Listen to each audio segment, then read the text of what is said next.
ครับหลังจากที่รอคอยกันมาเนื่องจากผมเริ่มตามเวลาครับออนไทม์ครับผมแต่ละคู่นะสงสัยก็เตรียมตัว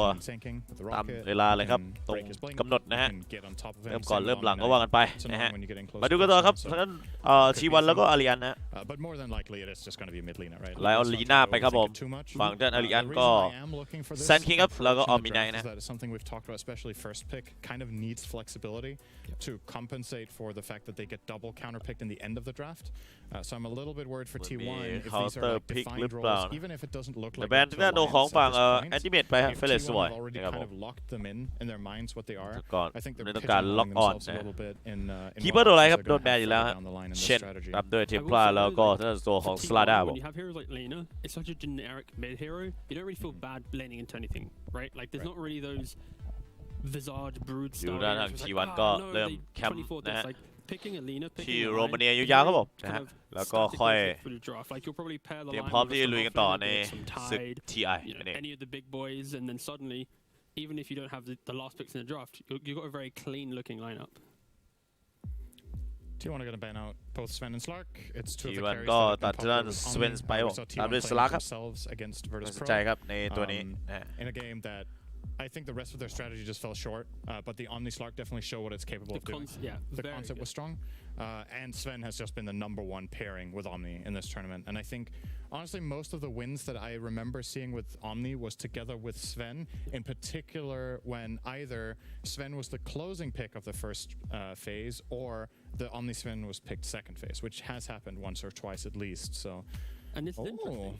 Scarith Mage. So it's a strong laner, but it's also a draft where we haven't really seen Clink's been looked at either. Like, yep, true. It's dodged the entire way. So now T1, they need to be a little bit careful with their next two picks, because if they pick, say, weaker laners or something, suddenly it opens up for the farm efficiency if you can't invade jungle, and that's why Alliance, they make sure they have a strong offlane duo, because then, like, the weakness of Omni is losing the lane. So you make sure your offlane can win, so at least both kind of side lanes are going, 50-50 for both teams. Yep. Sanking Scarith definitely very potent lane, but at the same time, something I'm seeing in Alliance's strategy right now is BKB just ruins them, right? Yes, so sure. you need to. Sanking is one of the heroes that can be a little bit different because sometimes you can catch heroes off guard before they BKB, but as far as damage output goes right now, Alliance either need to grab both a mid hero and a safe lane that has a physical component, or the safe laner needs to have a really serious one, especially now that they're playing into Monkey King, who will have a lot of armor. You're gonna need to take advantage of this mixed damage and maybe play faster. To get these kills early on. Is that something that I can also deal with the Clinks, or are you still worried that the Clinks come out from Alliance side? That's true. It can for sure. Like, okay, with the Beastmaster, when I see the first three heroes, they all want to, with like not even items, they can group up and take fights, right? Monkey King can leave lane, just quickly spring over to the Ancients, check them out, join his team, find a kill. So I like the Monkey King Beast. Alliance has also run the Alchemist before in this type of lineup. Monkey King ครับผมแล้วก็ทางด้านบินมาสเตอร์คู่เขาอาจจะเล่นลีน่าได้แหละครับแล้วก็เพิ่มเป็นทางด้านตัวของฝั่งซับ4ตัวหนึ่งหรือเปล่าแต่เฟล็กได้ผมทิ้งไว้เป็นปริศนาตัวสุดท้ายอาริอันก็ผมก็มาเป็นเรื่องสกายแรดเมดครับกล่าวว่าใช้สตันนะครับของแซนคิงแล้วก็ตามด้วยมิสิกแฟร์แครี่ครับนิโก้เบบี้ครับกดมาเป็นคลิงส์นั่นเองครับผมเน้นแบบยิ่งเลดก็ยิ่งโหดครับผมเบอร์นิงบารานะที่123ไม่ได้เป็นคนที่เกเรคุณรู้สับครับผมนะฮะ50 ดาวซัพพอร์ตครับของผมครับที่วันทูทีมไม่ได้เป็นคนที่เกเรSo when you know that, your Beastmaster isn't going to get countered by the traditional Beast counters in lane like Enchantress or something like this. Potentially, if you want to go that route, like Witch Doctor, Crystal Mage. Usually, I would say most Beastmaster are the cores that really stand out is something like Timber, but Alliance are hesitant to pick that into Monkey King Lena Lion. Exactly. So they wouldn't really want to go that route anyway. So I actually think this Beastmaster pick is really nicely set up. And yeah, Alliance are going to go Clinks. It's not too surprising, but I don't know. I think T1's heroes are actually decent against that. I think Monkey King has a relatively good matchup. And Beastmaster should be really solid too. It boils down to how well will Sanking Sky do in the lane, because if Monkey King's under pressure and he can't join the team in the fight, right? A Lion, a Lena, a Beast, like these three aren't going to feel that comfortable hitting a tower independently, right? So it is all about the Sanking, the Sky, because Omni Knight, not really going to do anything in this game. He's going to enable his Clinks to farm, but it's not going to stop that eventual tower being being taken. He's going to have to die a couple times to keep his Clinks from farming, but... Yeah, it is true though. Like I don't know if was that. I think it was Liquid. We saw run this strategy with Omni. They ran Omni Clinks against Alliance. Actually, that was the game Liquid won, where the Clinks just became overwhelming, and you couldn't handle it. He is going to be so tanky. Like when he eats the creep, then he has the Heavenly Grace on him. It's going to be มี like 4K ปักครับผม แล้วก็ตัดกังก้าไปครับผม จะ A tanky ฮะ lot of burst damage on the เหลือ side. แค่มิดเลนนะของด้านฝั่งทีมมาเรียนบอยสปีดยังไม่โดนแบนนะแล้วก็เอมเบอร์ครับแต่จะเข้าชวนเข้าไฟ Do you have enough damage? Because if you have a lot but just barely short, it's kind of useless, right? Monkey King I like against Klink specifically because he gets a lot of armor by using his ult, obviously, but also the fact that he creates such a big arena that Klinks doesn't want to walk into, so he's a little bit more limited in his ability to chase down heroes in fights. Outside of Burning Barrage, you obviously need to do a little bit more than just that. So I could see it. And yeah, right now, Alliance doesn't really have that hero that wants to walk into the front of the fight. So it means that the value of Beastmaster goes up because this Hawk vision, they're all going to be kind of hiding in the trees around objectives, and then Lion will be able to initiate cleanly, find the Omni Knight, take the fight. So I'd like to see Alliance, with their ultimate last pick, have a mid laner that actively wants to just start the fights, get in the mix, and just unlock the engagement for Alliance. But right. What does Limp usually play against Lina? Because I will tell you what he's played this tournament. I don't really know exactly what it was against, but Tiny, Pugna, Razor, Sand King, Tiny, Bat, Lesh, Viper, Pango. He played a Tiny into Lina. So in regards to drafting, when already seeing the Lina, there's only been one game so far, and it has been he picked Tiny into Lina. Yeah, and you can see T1 are banning specifically for mid, right? They get rid of Bad and Kunkka, and Kunkka is one of the heroes that has the best lane matchup against Lina. He also has a win rate of like 0% out of 9 or 10 games, but that doesn't matter. We want to cover our matchup. But they could also still play Lina as a 4 and go for something that's maybe a little bit more of a saving. Yep. Or say a different mid laner or a different position 4. Honestly, I would really like that from T1 if the hero they pick now, if they can somehow find a hero that can both be mid and support. Leshrac is a possibility. ของคุณโยครับผม119 ดาวซัพพอร์ตก็มาเป็นลูชักครับผมทางด้านมิดเลนน่าจะโยกทางด้านลีนไปเป็นซัพพอร์ตซับ4ที่1ในกล่องดวงใจ ที่1ในกล่องดวงใจขอบคุณครับ like a block pick to some degree, right? Because like imagine if Alliance had the Lesh Omni, you can then play around the Lesh early on, Klinks farms behind, you got a lot of fight, and so it's, maybe T1 have just put themselves in the position of we don't have enough bans, we need to kind of... Because what else right now for Alliance are you seeing is going to be the big hero? Pugna? Maybe like a Pugna? Pugna's good. I was going to say Pugna. Playing against triple int yep. With really high mana costs on all of their spells, and knowing that it's Limp and it's a hero they felt good with, I think they're going to go that direction. You just need to be the proactive one. If you're the one not hitting the tower first and they're already sieging you, defending with this lineup on Alliance will be difficult because, you know, Sky, Pugna, Klinks, they're not going to really want to defend an objective that cleanly. Of course, Sand King will. They have some insanely powerful scenario. They just go for the Tiny. Okay. It was one or the other, probably. Yeah. I think what spoke for Pugna here is that it's also played with Skywrath and King, so that like, the magic damage would just be insane and overwhelming. But maybe what they're looking at is we want to make sure that we can start fights in multiple ways. So we have Tiny and Sand King, and Decrepify can really put a wrench in the wheel for Klinks as well, right? So you've got to be a little bit careful you don't like anti-synergize in your own lineup. But yeah, I like both teams' drafts, honestly. I can see the upsides to both strategies. My prediction going into the series was that T1's going to win, but we've seen this Omni Klinks. So yeah. I think this game's going to be close. Yeah, for sure. Yeah, I think T1's draft looks way nicer on paper, like the mechanisms, taking Roshan, playing lanes, grouping up early. But Alliance has that kind of skirmishing need that the current kind of tournament meta has dictated. But once Klinks gets online, Sand King, Tiny jumping in first, Klinks behind, Omni enabling. I like the idea of it, so it's going to be a very close game. Yeah, I'd say very worried for T1 with that Klinks, because we know Alliance can defend high ground quite decently regardless of the game. And it hasn't lost yet. And it hasn't lost yet. 6 wins, yeah. Yeah, it's 100% win rate, and I mean, if this game goes late, which traditionally Alliance games have a tendency to, I feel like they're just gonna walk away with this. But we're gonna find out and see how this one plays out. We're gonna head over to Sunsfan and Kyle.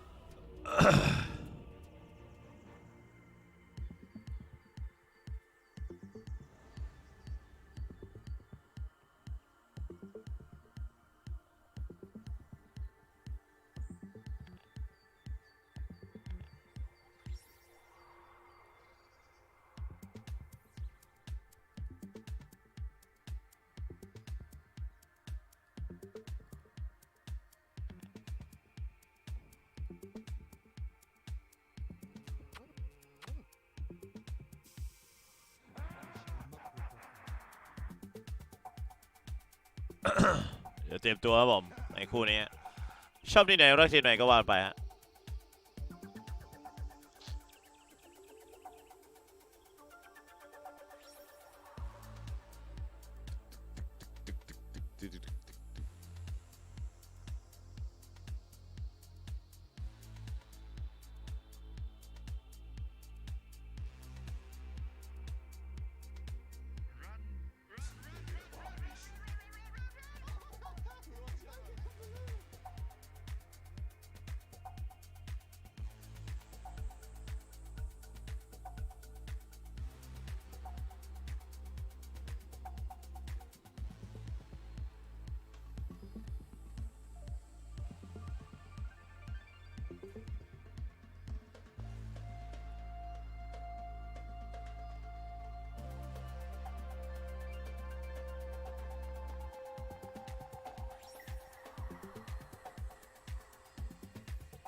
I shall not report you.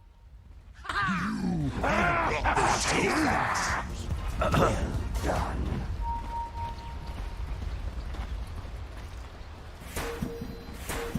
Thirty seconds to battle.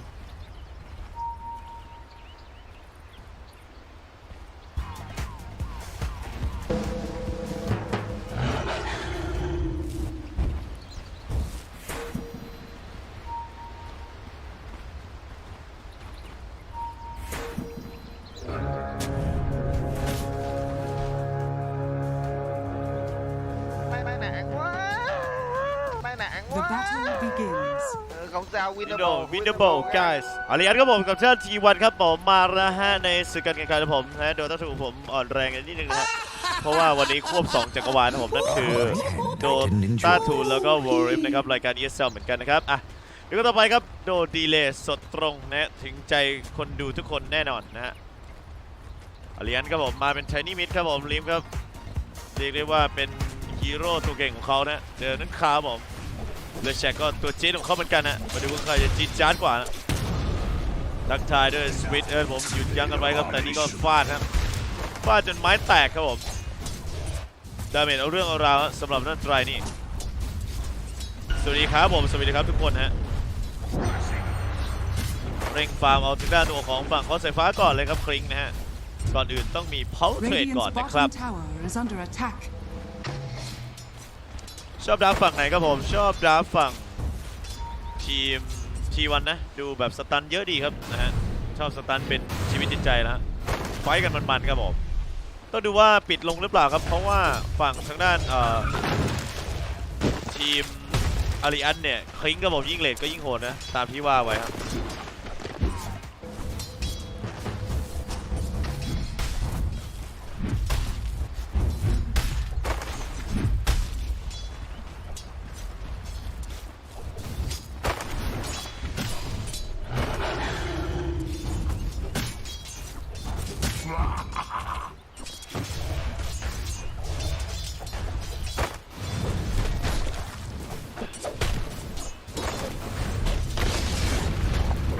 หยุดยั้งกันไว้ฮะ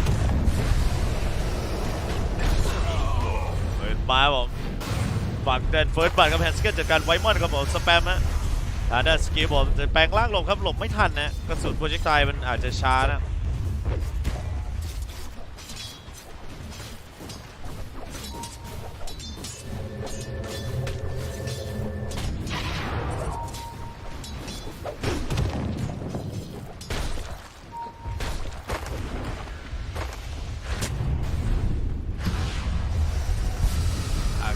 เห็นโบใส่เข้าไปครับ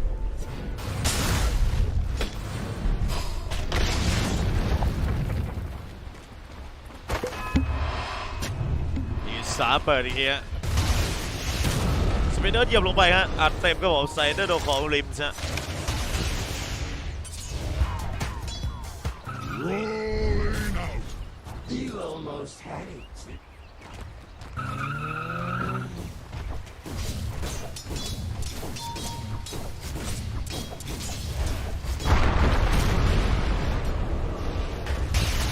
ซอเปิดมาผมปั๊มเฟลิฟไฟเออร์นี่ฮะโดนกดดันครับจากไลนิ่งซอครับจากเนื้อข่าวฮะเข้ายากเหมือนกันผมริม Radiant courier has been killed. ช็อตย้ำไปฮะ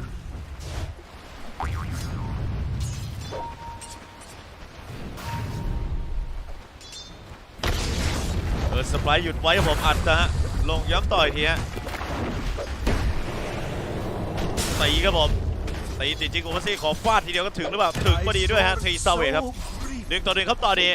อาริอันแล้วก็ทีวันใช้ความได้เปรียบของจิงกูมาซี่ครับผมในทามมิ่งเลเวล3ฮะสไปร์หยุดไว้ครับผมเซนที่ดักเลยฮะไม่ให้ยืนในเรื่องแซนซอมผม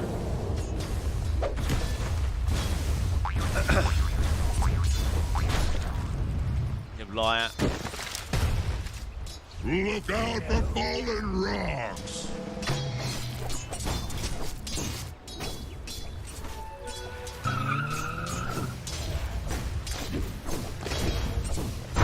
มาเอาแรนซ้อนเข้าไปต่อยทีก็ใส่นักข่าวอะ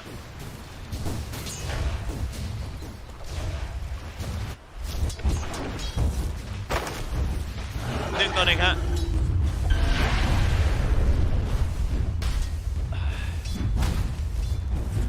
ฟาดบอลเซนเซฟเฟอร์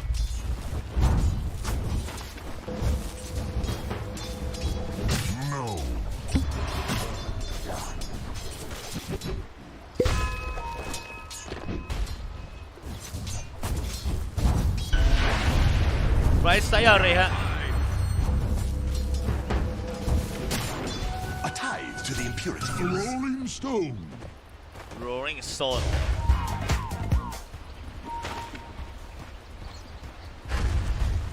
5 นาทีผ่านไปเงินนำอยู่1Kครับผมเอสโวครับผมเก็บตังค์ซื้อนั่นริงเอาเพลฮะมาดูว่าแซนคิงจะเฉิดฉายบอลหลังจากที่ได้บลิงฮะแต่ก่อนอื่นเลย12 นาทีจบด้วยการเงินอย่างไรครับแซนคิงเพราะแซนคิงฟาร์มไปครับมีคลาสติกครับคอสติกฟินาเล่ฮะสกิล3พาสซีฟครับจิ้มระเบิดพิษ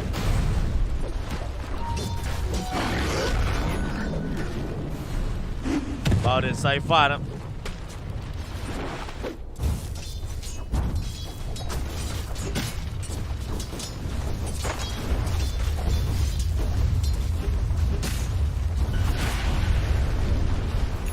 ไซอาเรครับผมเซฟเฟอร์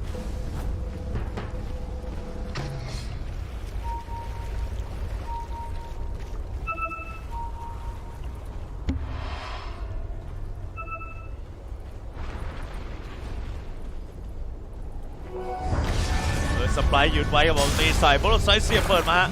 อัดเต็มใส่ทีสเวตบอลเดสใส่ฟาดลงไปครับทางด้านของฝั่งเอสโฟว่าไงฮะตีรอเอสโฟจะรอดหรือเปล่าเอสโฟถอยไม่ได้ครับผมและตอนนี้ครับอาร์เคนโบก็ไปแต่ว่าตีเรนดอกครับไม่เข้าตรงไหนครับไวมอนถอยกลับไปฮะทีนี้3 มาต่อครับทีละทีสเวตครับ Dire are scanning. สกอร์ตัวนี้1-1อยู่เหมือนเดิมนะฮะ6 นาทีผ่านไปเงินยังสูสีกันฮะเลือแชกล้านฮิตไป43 ตัวครับไทนี่ล้านฮิตไป40 ตัวแล้วเลยแชร์ก็เข้าไปเก็บแคมป์แซกเลยหรือเปล่าฮะ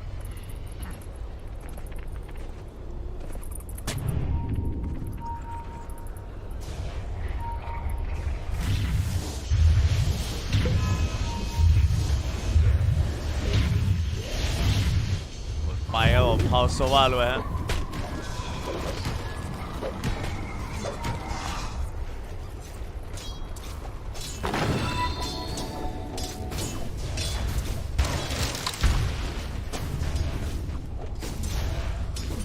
แคมป์สแต็กไปเยอะฮะ 2-2 ครับไทนี่ครับยิงมาจากมุมมืดครับผมแฮนด์สเก็ตครับ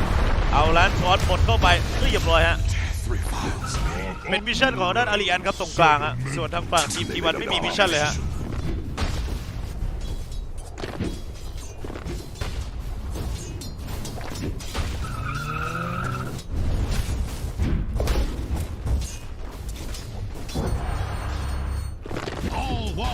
Will break. Look out for fallen. Dire's middle tower. มาดูครับคันกระสีช็อตครับอัดเข้าไปฮะแฮนด์สเก็ตเอาแลนด์ฟอร์ดหมดเข้ามาครับดีลีทเลยฮะโดนคันกระสีช็อตสโลว์ฮะ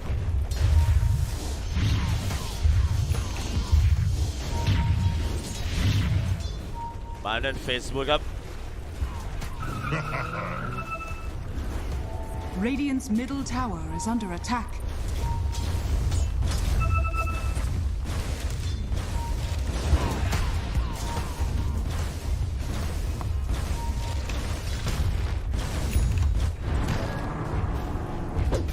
มิดเชฟครับผมแล้วก็นี่ครับมิดเชฟผมเวลาใส่ฉาดนะคูลดาวน์ลดไป8 วินาทีครับผมนะแล้วก็มีอมตะเพิ่มอีกเป็น 0.5 ถือว่าเอาไปจุกสกิลได้ผมสุดเลยฮะ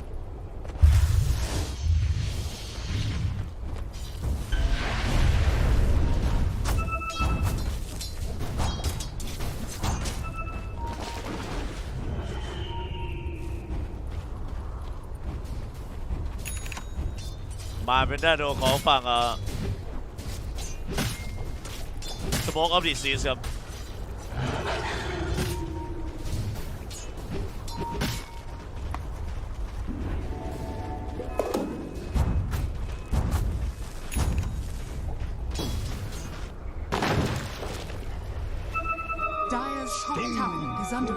จะออกเป็นบริงเกอร์ครับผมทายนี่ครับไล่ดีลีทครับสตรู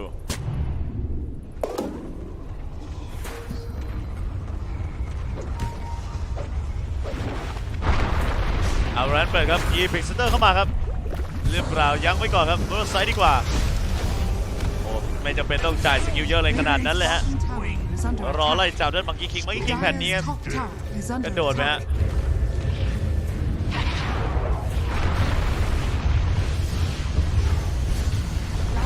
เปิดมาพอโซว่าผมฝั่งด้านนี้ถอยไปก่อนครับเรือแชชเคลียร์ครีมอย่างเดียวครับผมพยายามจะเจาะทาวเวอร์มิเลนครับทาวเวอร์สำคัญนะผมในการทำโพซิชันนะพื้นที่เล่นตรงกลางครับจุดวาร์ปอินวาร์ปเติมดับเบิลดาเมจฮะ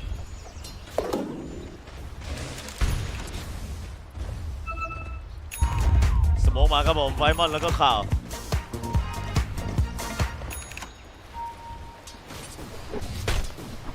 แต่ยิงดอกมาเป็นทัมเบิลทอยฮะสามารถโดดได้ผมคาถาม้าโดดมินิบอส3โอ้สปายครับสปินลงเต็มข้อผมทางด้านของเวฟเวนจีครับร่วงหล่นไปฮะดับเบิลดาเมจมั้ย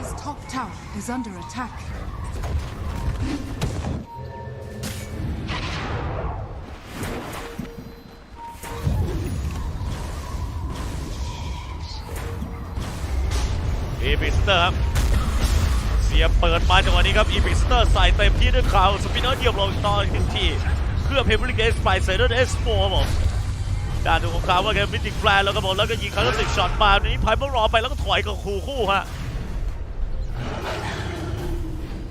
ลงต่อฮะ My loyalty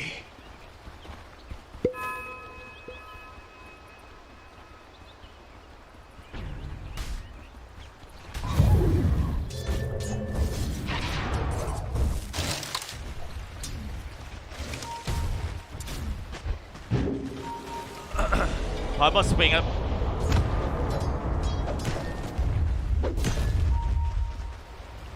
Dire's bottom tower is under attack.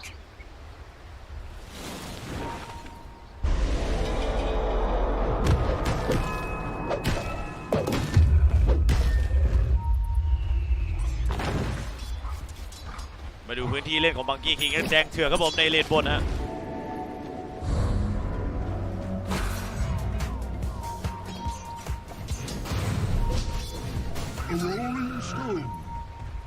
อิลูชันนะผมรุ่น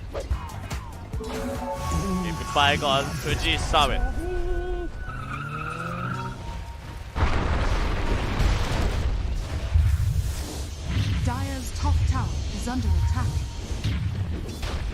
อีก200ผมจะได้บลิงแล้ว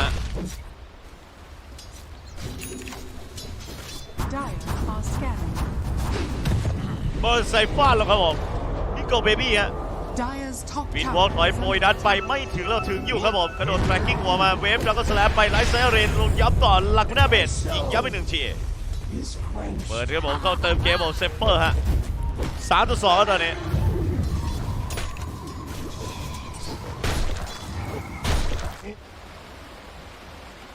Radiant's middle tower is under attack.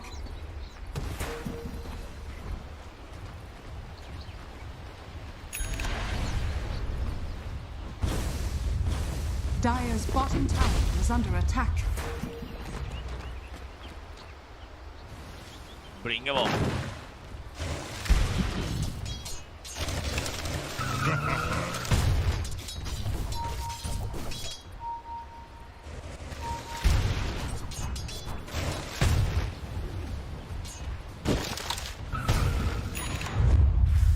สโมกแบบขอบแล้วฮะ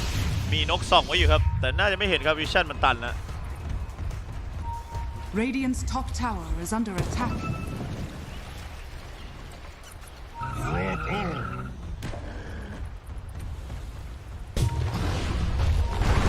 เอาร้านซอสบดเข้าย้ำต่อยครับผมฟันจะเป็นที่ซาเวตครับเรียบร้อยไหมฮะ Here's a carbon Right on. footprint.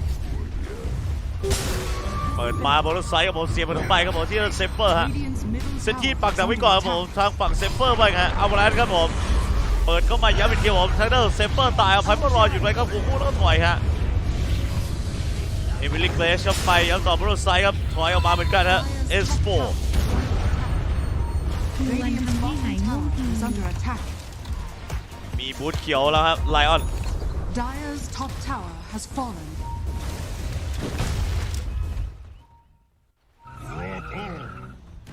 ก็คุณสลับเปา10 ดาวที่มาทำให้หายง่วงดินี่ไม่ง่วงเลยครับบวกกันแบบไม่หยุดครับผมเนี่ยเอาแล้วซอสบดดีลีทไปแล้วได้บลิงก์มาเซอร์ไพรส์กันเต็มๆฮะ 5-3 กับ 14 นาทีต่างจากคู่ที่แล้วที่แบบ 20 นาทีฆ่ากันประมาณ 30 กว่าตัวฮะเอาร้านซอสครับผมดีลีทเรื่อยๆฮะเรียกว่าเป็นทามมิ่งครับผมนักเดิร์ครับของทางฝั่งไทยนี่ครับประมาณช่วงนาทีที่ 12 ถึง 20 เนี่ยจะไล่ดีลีทได้รัวๆแล้วฮะเพราะระยะเลือดของฝั่งตัวคอเนี่ยยังไม่เยอะมากครับไทยนี่แอร์ไลน์บอยส์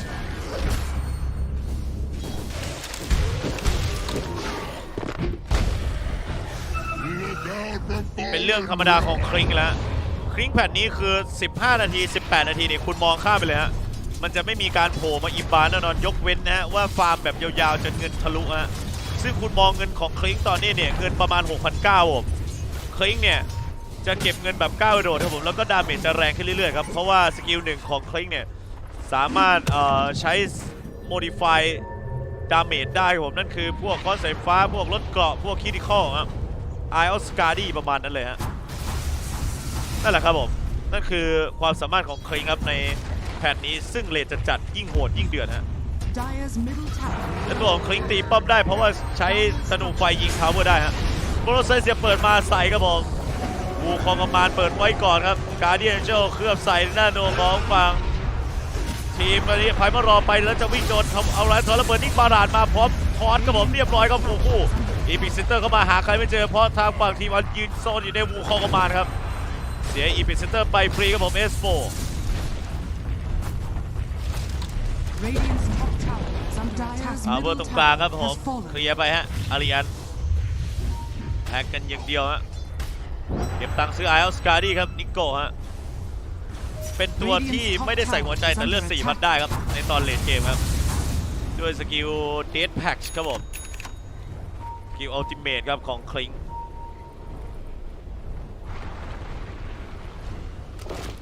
แฮมสแต็กไป5ฮะ Radiant'sฝั่ง bottom ตัวของ tower is Skyrat under เนี่ย attack. คิงเป็นตัวที่เคลียร์สแต็กได้ดีอยู่แล้วนะสกิลก็เบิร์นนิ่งบาราดนะ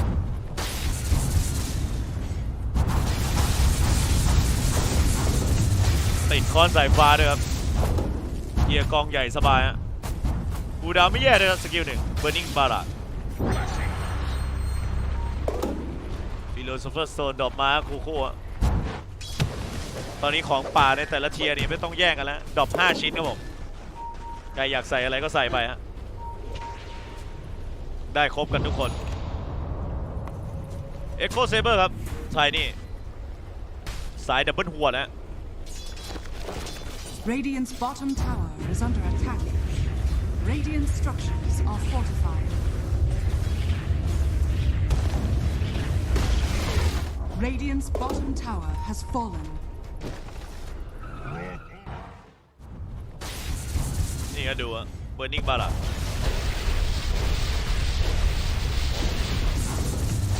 หายทั้งกองครับ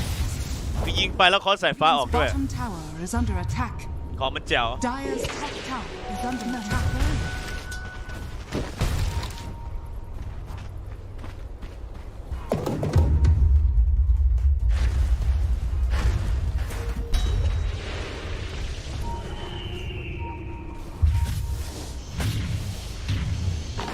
Dire's top tower is under attack. Radiant's bottom tower is under attack.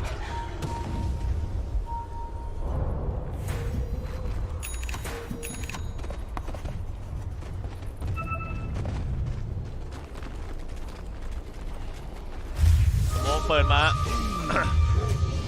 เอาสว่าเคลียร์ไปครับเดบิลิกเขาไปหมดแล้วก็วันนั้นคอสเปิดย้ำกันก่อนอีกทีฮะด้านนี้มินิแฟร์กับอัดเข้าไปอีกทีการเดียเจอเปิดสวนมาต่อทอสเข้าไปครับไพมารอหยุดไว้ใส่ครับอันนี้วิ่งกันต่อครับทรีซาเวครับผมเสือเดินข้าวจะตายฮะลักด้าเบชีเข้าไปครับอัดได้โดยFPGโปรไซเสียบเปิดมาต่อลิมสการ์เดอร์เซฟเฟอร์ไปฮะดับเบิลคิวของลิมนั่นเองขึ้นมาผมฟันฟาดครับผู้หญิงครับผมไม้สเปนไปไม่โดนสปินเอิร์ธเหยียบลงครับกวาแลนด์ฟอสใส่เลยแล้วกันผมชุดใหญ่ไปกับพิบทริปเปิลคิวของลิมนั่นเองบอลเดอร์ไซด์ขัดไฟไม่ได้ผมทรีซาเวมาเป็นคายาแอนแซงครับตอนนี้เอาแล้วแล้วก็ทอสดีดกับหลังมาย้ำต่ออีกทีครับตีติดสแต็กไปฮะจะฟิงเกอร์หรือเปล่าสวนไปใส่นั่นลิฟครับฟิงเกอร์เดนโอ้โหเบิร์ดนิ่งบาราดมาแล้วทางนั้นเอาไปไหนฮิวช่วยไหมครับโดนสนุนไปทีครับผมตัวของฝั่งไวบอนถอยไปฮะ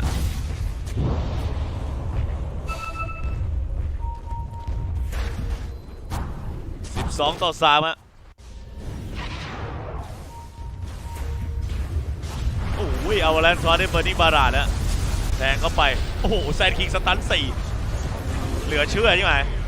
วูคองมาสวนไปครับผมไพมารอวิ่งหนีครับป่านาทีสวีทก็ยืนในวูคองไม่ไหวไม่มีคนค้ำแล้วฮะเอสโปครับผมเดือดจัดฮะดับเบิลคิวกันด้วยลิมครับนี่ครับมาดูเกมกันต่อฮะพุชด้านขวาไปทาวเวอร์ที2ข่าวโผล่มาในป่าแป๊บของสว่าเปิดผ่านไปรอคนสตันเซตอัพครับแล้วก็เบิร์ดดิ้งบาลานอัดเข้ากลางตัวแล้วครับผมหายไปครึ่งหลอดครับไม่ใช่ครึ่งหลอดครับผมชุดใหญ่จริงครับมิดหลอดเขาเรียกมิดใหม่ Dire's middle tower is under attack. ถ้ามีคนสตันให้นี่อิ่มอร่อยแล้ว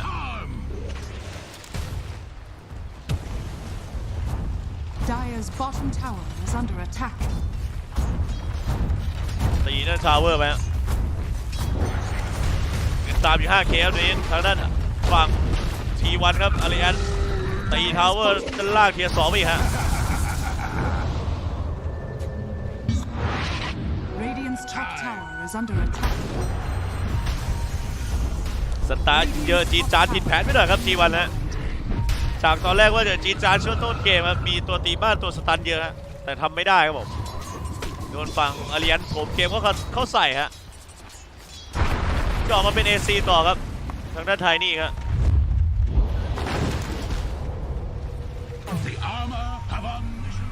คลิงเงินทะยานไป 11,000 นะครับยิงใส่ด้านไลออนนะคันก็10 ช็อตเปิดนิ่งบารานอัดเต็มหลังฮะเรียบร้อยครับไว้มันละลาย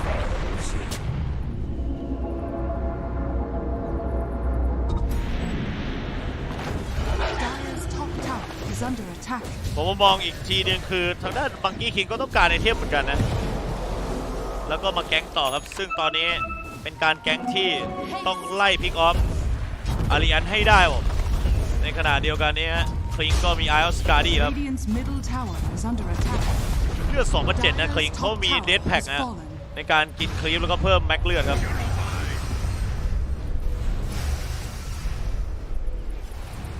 เข้าตีโลชาร์ครับคลิงฝั่งนี้ก็ฟาร์มสามเหลี่ยมรอไว้ก่อนครับคู่ฮะอาริแอนเนี่ยผมน่าจะได้โรชาหรือเปล่าฮะน่าจะไม่มีปัญหาอะไรครับ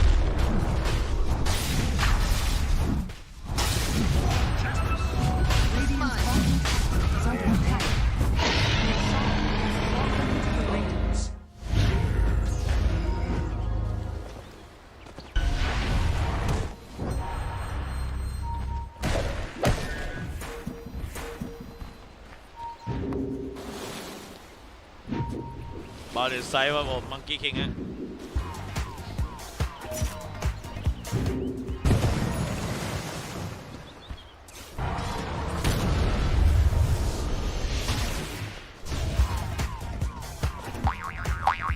Radiant's bottom tower is under attack. เก็บตังค์ซื้อฟอร์ซ่าลีน่าทะยานไปเป็น Dyer's middle7K tower แล้ว is under attack. ดิสโก้ดาเมจครับจะเข้ายากนิดนึงครับสำหรับทางด้านของฝั่งT1 นะเพราะว่ามีออมินายคอยการ์ดินแองเจิลให้อยู่นะครับ Radiant's bottom tower is under attack. Dyer's middle tower is under attack. Dyer's middle tower has fallen. Be fearless. เวฟดักก็สแลปไปฮะ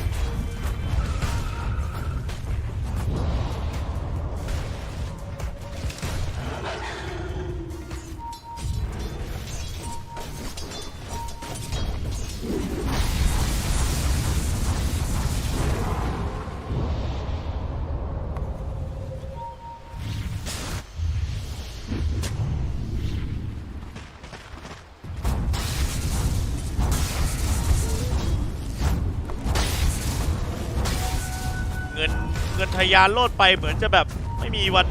หยุดยั้งแล้วฮะตอนนี้ T1 โอ้ my gosh คือถ้า5 นาทีจากนี้โดนแบบคอนโทรลอย่างไงก็อาจจะสู้ยากครับอาจจะบ้านแตกได้นะบอกไว้ก่อนเอาละครับเฮมิลี่เกรชมาบอกใส่อินโกเบบี้เอียเคอร์เรียมฮะมาเข้มครับเอฮะแซนสตอร์มเปิดไปครับผม S4 ฮะ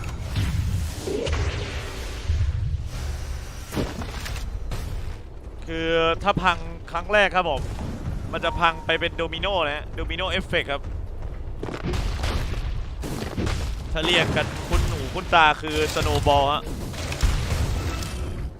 ก้อนหิมะใหญ่ขึ้นเรื่อยๆครับผมพอกกันเข้าไปภาระเริ่มเยอะกันตอนนี้ขึ้นไปทางด้าน BKB ครับวิดวอล์กเดินไปครับผมนิโก้เบบี้กันครับ4ช็อตครับผมอัดเข้าไปก่อนครับคู่ฮะว่าไงครับผม20 ซาเวทครับว้าวเลยครับ S4 ฮะ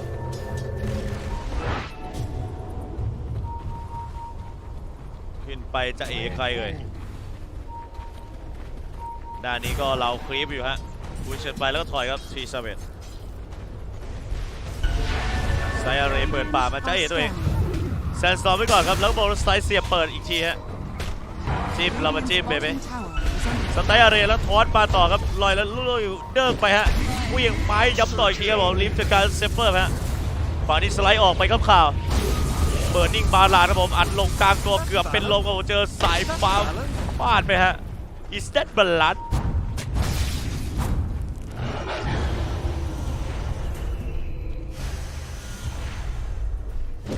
โอ้ยโซโล่คิวไปครับผมลิมฮะเป็นการโฉบครับกระชากหัวแล้วฟาดหน้าฮะดับเบิลดาเมจซะด้วยครับผมบอกเลยว่าดับเบิลดาเมจนี่ไม่สไลด์หนีมีละลายแน่นอนฮะอันตรายจัดครับคลิงแบบเฉิดฉายครับ Is that blood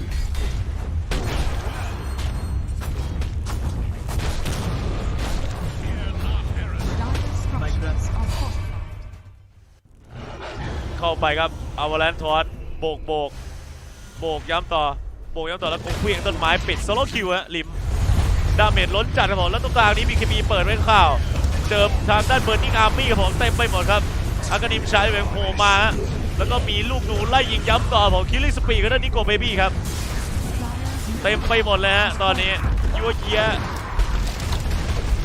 เหลือเกินครับผมตีทางด้านของบาแรกกลางไปครับผมไหลต่อบาแรกบนครับนิโก้เบบี้คือวินวอลแล้วโผล่มายิงเนี่ยก็จะเป็นทางด้านตัวของเบิร์นิ่งอาร์มี่ฮะโผล่มาครับค้ำไว้เรื่อยๆฮะ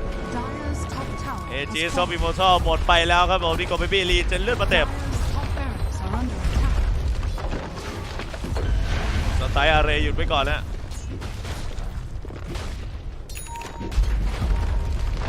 Dire's top barracks has fallen.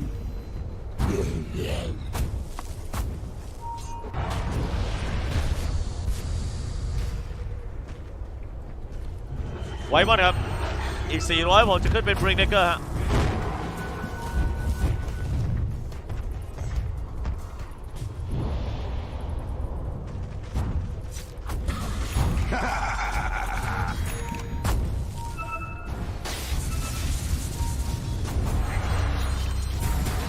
ขอซ้ายผมเอาพี่นายฮะ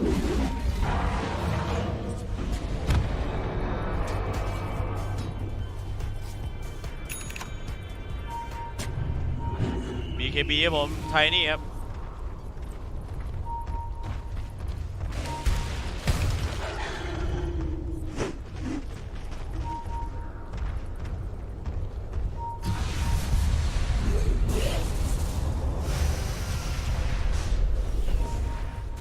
ดีเบรกเซนเตอร์หรือเปล่าครับ S4 ฮะหวานคุยยังไปครับผมแล้วเฮกเปิดมาย้ำต่อสไปร์ไปฮะS4 สไลด์หนีไม่ได้ลงคันก็10ช็อตมาครับผม2คู่เลยครับผม FNG ละลายไปก่อนครับนี้ซื้อกันไม่ได้ FNG มี EPEX Center เปิดมาติดทางด้าน BKB หมดวูคอมันก็มืดไปผมเป็นการโซนออกไปทุกด้านนะฮะวัดคลิปตายครับผมแล้วตัวกระนิดโกเลมครับผมเพิ่มแม็กเลือด 15% มองเห็นนั่น S4 หรือเปล่าทีสเวทครับแต่ยังไม่ยอมนะทางฝั่งทีมอาริยันเหมือนพยายามจะปิดจบให้ได้ครับผมสตันเปิดมาจังหวะนี้ครับยิงเปิดดิ้งบาลาดไปต้องสไลด์หนี2สเต็ปครับเข้าออกครับเด้งเรามาเด้งเบฮะคู่ไวมอนเซมเปอร์ไปหมดเลยฮะ3ตัวด้วยกันเขาจะ10ช็อตครับยิงผ่านเข้ามาใส่เลนใส่ด้านมังกี้คิงเจอครับผมกระสุนลอยตามหลังครับจะยิงสกิล1จะยิงธรรมดาก็เดือดครับผมทางด้านคลิงครับแรงทั้งคู่เลยฮะเปิดดิ้งบาลาดจ้วงผ่านเข้าไปครับคู่ตายย้ำต่อฝั่งนี้ครับผมฟาดหุ่นหวดไปใส่ด้านข่าว GG คอและเป็นทางด้านตัวของฝั่งทีมอาริแอนครับผมชนะไปครับ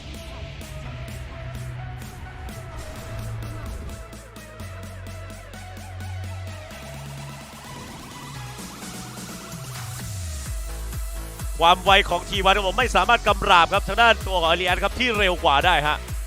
ดามตัวฮีโร่มากะว่าสู้ในช่วงกลางเกมครับผมนะฮะใส่หนักจัดเต็มหมดครับผมดูกระท่อนกระแท่นทั้งคู่ฮะสำหรับช่วงต้นเกมเพราะว่าต้องเก็บเลเวลทั้งคู่ฮะแต่พอออนไลน์มาปุ๊บสกิลไทนี่เต็มดีลีทเบิร์สได้แบบหนักแซนคิงสตันเซตครับให้ทางด้านตัวของฝั่งคลิงที่มีคอนสายฟ้ายิงเบิร์นิ่งบาราดครับอัดเข้ากลางตัวครับเรียบร้อยกันไปฮะก็เป็นทางด้านตัวของฝั่งทีมอาริแอนชนะไปครับในเพลย์นี้ปิดคอนดิชันไม่ลงครับหรือว่าเป้าที่จะชนะครับของทางฝั่งทีมT1นั่นเองฮะเป็นอาริแอนชนะไปครับในเพลย์นี้พาวเวอร์สไปซ์สุดๆครับ